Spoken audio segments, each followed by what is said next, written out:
Now next is center of mass of a solid sphere, sorry solid hemisphere. अब हम भरा हुआ ले रहे हैं, लेट्स सी कैसे करना है इसको। ये मेरा सॉलिड हेमीस्फीयर है,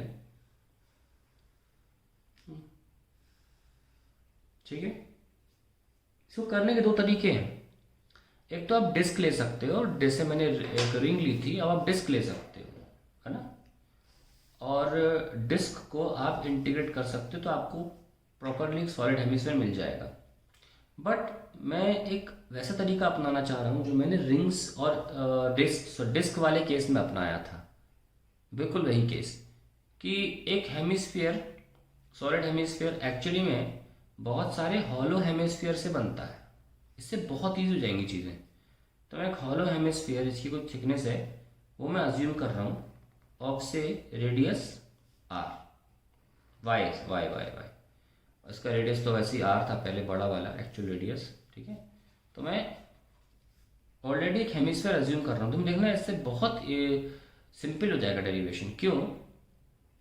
क्योंकि जब हम देखो ऑब्वियसली इसका भी एक्स कोऑर्डिनेट सेंटर ऑफ मास का जीरो आना है, क्योंकि ये सिमेट्रिक है, right side and left side के पीछे और आगे के बराबर।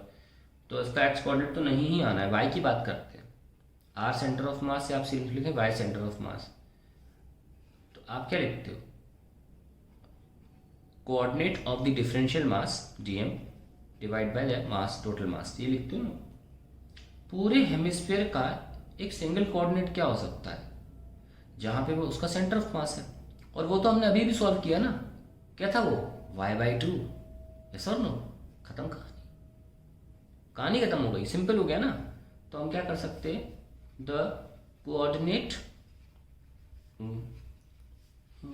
ऑफ डिफरेंशियल हेमिस्फीयर,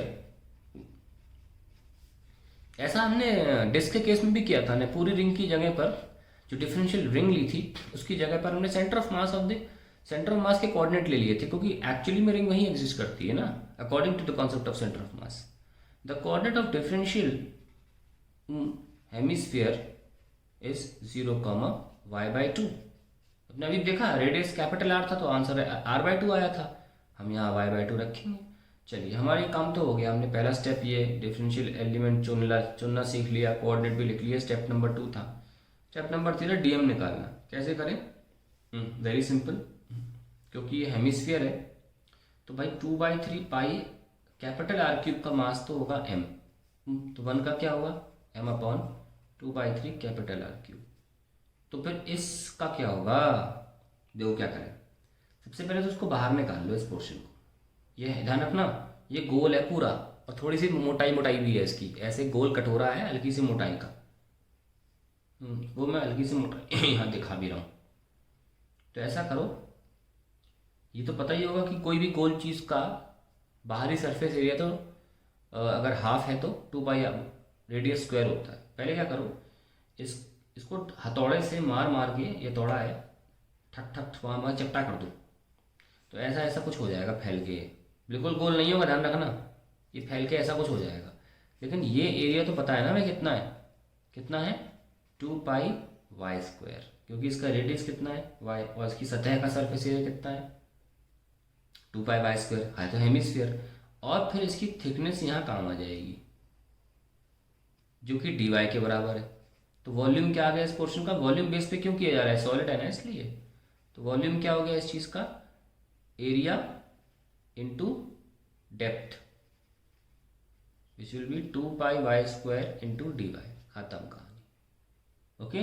सो अब हम इसको कंटिन्यू कर सकते हैं कि अगले स्टेप में कि वॉल्यूम जो है वो 2 पाई y² होगा। तो मास कितना होगा? m/, यहाँ से यहाँ कंटिन्यू कर रहा हूँ, 3 ऊपर ले सकते हो, 2 पाई r³, ठीक है, इंटू 2 पाई y² dy।